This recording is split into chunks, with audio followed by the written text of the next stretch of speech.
أنت الحبيب المصطفى أنت الأمين يا خير خلق ആദ്യം നമ്മൾ സീറ്റാർ കൊടുക്കണതാണ് നോക്കുന്നത് അല്ലേ? സീറ്റാർ എന്താ കൊടുക്കുന്നത്? അത് പറഞ്ഞണ്ട. സീറ്റാർ എന്താ കൊടുക്കുന്നത്? അതായത് നമ്മുടെ ബ്രെയിൻ ഡെത്ത് ഒഴിവാക്കാൻ വേണ്ടി, മസ്തിഷ്കമനം ഒഴിവാക്കാൻ വേണ്ടിയിട്ടാണ് സീറ്റാർ കൊടുക്കുന്നത് അല്ലേ? രണ്ടാമത്തത് ഇയാൾക്ക് സീറ്റാർ കൊടുക്കുക. എന്റെ മുമ്പിൽ വൈദ്യുതാഘാതം വേണ്ടി കിടക്കാം, അല്ലെങ്കിൽ വെള്ളത്തിൽ വീണ ഒരാളെ പെട്ടെന്ന് വിളിച്ചു, നീന്താൻ അറിയാത്ത അല്ലെ അറിയുന്ന ഒരാള് വെള്ളത്തിലാകപ്പെട്ടു. അയാളെ പെട്ടെന്ന് എന്ത് പറഞ്ഞത് നമ്മൾ അയാൾ കുഴഞ്ഞു പോയി, അയാളെ പെട്ടെന്ന് വെള്ളത്തിൽ, അല്ലെങ്കിൽ കാർഡിയാക് അറസ്റ്റ് എന്ന് പറഞ്ഞ ഹൃദയാഘാതം സംഭവിച്ച് കുഴഞ്ഞു വീണ ഒരാളെ പെട്ടെന്ന് ചെന്ന് അദ്ദേഹത്തിന്റെ അടുത്തത് അതുപോലെ ആരാണ് സർവായി അല്ലേ? മനുഷ്യനാണ്, നമുക്ക് പരിചയമൊന്നുമില്ല എന്നുള്ളതല്ല. എന്റെ വാക്കല്ല, എന്റെ വാപ്പാന്റെ ചങ്ങാതിയല്ല, എന്റെ അയൽവക്കാരനല്ല അല്ലേ, എന്റെ അധ്യാപകരല്ല, എന്റെ നാട്ടുകാരല്ല, എനിക്ക് അറിയില്ല എന്ന് പറഞ്ഞ് തിരിഞ്ഞു പോവല്ല വേണ്ടത്. നമ്മള് മനുഷ്യ സ്നേഹികളാണ്. എന്താ റെസ്പോൺസ് ഉണ്ട്. നമ്മൾ നന്നായിട്ട് ഷോൾഡർ തട്ടാം, മുഖത്ത് കവിളിൽ തട്ടരുത്, ഷോൾഡർ തട്ടാം. റെസ്പോണ്ട് ചെയ്യുന്നുണ്ടോ? റെസ്പോൺസും ഇല്ല. ഇങ്ങനെയൊക്കെ നമ്മൾ അമർത്തി തട്ടി വിളിച്ചിട്ടും അയാള് മിണ്ടുന്നില്ല, അനങ്ങുന്നില്ല, റെസ്പോൺസ് ഇല്ല. അപ്പൊ ബോധമല്ല, റെസ്പോൺസ് ഇല്ല. രണ്ട്. മൂന്നാമത്തത് നമ്മള് രണ്ട് വിരൽ പിറകു ഭാഗം അദ്ദേഹത്തിന്റെ മൂക്കിന്റെ ഭാഗത്ത് വെച്ച് നോക്കുക. എന്താ നോക്കുന്നത്? ബ്രീത്ത്, ശ്വാസം. ശ്വാസവും ഇല്ല. നാലാമത്തത് നമ്മുടെ ഇടത് കവിൾത്തടം അദ്ദേഹത്തിന്റെ ഹൃദയഭാഗത്ത് വെച്ച് നോക്കുക. ഇടത് കവിൾത്തടം തന്നെ പറയാൻ കാര്യം എന്താണെന്നറിയോ? നമ്മുടെ നോട്ടം എങ്ങോട്ടായിരിക്കണം? വയറിന്റെ ഭാഗത്തേക്കായിരിക്കും. അപ്പൊ നമ്മള് ഇവിടെ നമ്മൾ അനുഭവിച്ചറിയുകയും നോട്ടം എങ്ങോട്ടാണ്? വയറിന്റെ ഭാഗത്തേക്കും. എന്തെങ്കിലും ചലനമുണ്ടോ? ഹൃദയത്തിന്റെ താളം നിലച്ചിട്ടുണ്ട്.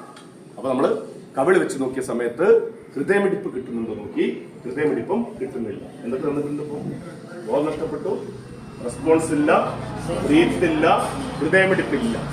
4. ഒരു കാര്യം കൂടി നോക്കും. അവസാനം നിന്ന് പോകുന്ന പൾസാണ് കരോട്ടിക് പൾസ്. 3, 4, 5, 6, 7, 8, 9, 10. 1, 2, 3, 4, 5, 6, 7, 8, 9, 20.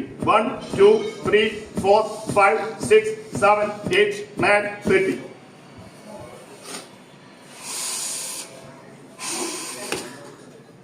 1, 2, 3, 4, 5. പിന്നെ അല്ലല്ല, വേറെ ഞാൻ പറഞ്ഞല്ലോ. ഇപ്പൊ 3 നമുക്ക് കിട്ടി അല്ലേ? ബോധം നഷ്ടപ്പെട്ടു, റെസ്പോൺസ് ഇല്ല, ബ്രീത്ത് ഇല്ല. ഇനി എന്ത് ചെയ്യണം?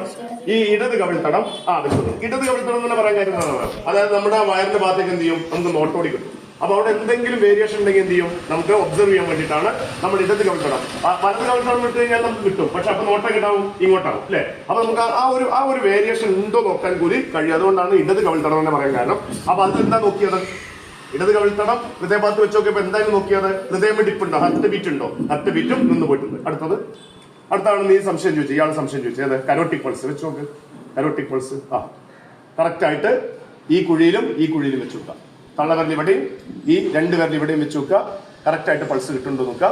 പൾസ് നല്ല രീതിയിൽ കിട്ടുന്നുണ്ടെങ്കിൽ കൊടുക്കണ്ട, നേരിയ രീതിയിലാണെങ്കിൽ പോലും നമ്മൾ കൊടുക്കണം. കാര്യം എന്തില്ല? ബോധമല്ല, ബ്രീത്ത് ഇല്ല, അതുപോലെ തന്നെ ഹൃദയമിടിപ്പില്ല. പൾസ് നേരിയ തോതിലാണെങ്കിലും നമ്മൾ കൊടുക്കണം. നല്ല രീതിയിലുണ്ടെങ്കിൽ, നന്നായിട്ട് പിടിക്കുന്നുണ്ടെങ്കിൽ നമ്മൾ കൊടുക്കേണ്ട ആവശ്യമില്ല. നേരിയ രീതിയിലുള്ളെങ്കിലും നമ്മൾ എന്ത് ചെയ്യണം? അത് അവസാനിക്കാൻ പോവാണ്, കൊടുക്കണം അല്ലെ? അപ്പൊ നമ്മള് CPR കൊടുക്കാൻ വേണ്ടി പോവാണ്. ഒരു കാര്യം കൂടി ചെയ്യാൻ, CPR കൊടുക്കാൻ തുടങ്ങുന്നതിന് മുന്നേ ഒരു കാര്യം ചെയ്യണമല്ലോ. കൂട്ടുകാരന്റെ പേര് വിളിച്ചോ. കൂട്ടുകാരന്റെ പേര് വിളിച്ചോ എന്താ പറയേണ്ടത്? ഫോണല്ല, ആംബുലൻസ് വിളിക്കാം. ഒരു ആംബുലൻസ് വിളിക്കട്ടോ. ആംബുലൻസ് വരട്ടെ. ഇനി കാര്യം ബാക്കി പറഞ്ഞു കൊടുക്കുക. ബാക്കി പറഞ്ഞോളൂ. ഇതൊക്കെ ഏറ്റവും കൂടുതൽ ബലം കൊടുക്കാൻ പറ്റുന്ന കൈ ഏതാ? എടുത്ത് കൈ ആദ്യം വെച്ചു. അതിന്റെ മീതെ വലത് കൈ വെച്ചു അല്ലേ? മുട്ട് കൈ വളയാൻ പാടില്ല കേട്ടോ. മുട്ട് കൈ വളയാൻ പാടില്ല. മുട്ട് നേരെ പിടിക്കുക. മുട്ട് നേരെ പിടിക്കുക. കൈ മാറ്റുന്ന ആവശ്യമില്ല. എനിക്ക് ഏറ്റവും കൂടുതൽ ബലം കൊടുക്കാൻ പറ്റുന്ന കൈ ഏതാ? വലത്തെ കൈ. ശരി. അതിന് മേലെ എടുത്ത് വെച്ചു. ഇനി എന്ത് ചെയ്യണം? ആളുടെ നെഞ്ചും കൂടെ എത്ര താഴണം? 5 സെന്റിമീറ്റർ അഥവാ 2 ഇഞ്ച് താഴത്തേക്ക് പോകുന്ന രീതിയിൽ കംപ്രഷൻ കൊടുക്കണം അല്ലേ? എത്ര കംപ്രഷൻ കൊടുക്കണം ഒരു മിനിറ്റിന്? ആവറേജ് 100 കംപ്രഷൻ കൊടുക്കണം. ആദ്യത്തെ കംപ്രഷൻ എത്ര? 30. 30 കംപ്രഷൻ കൊടുത്താൽ പിന്നെ എന്ത് ചെയ്യണം? 2 ബ്രീത്ത് കൊടുക്കണം. 30 കംപ്രഷൻ കൊടുക്കണം.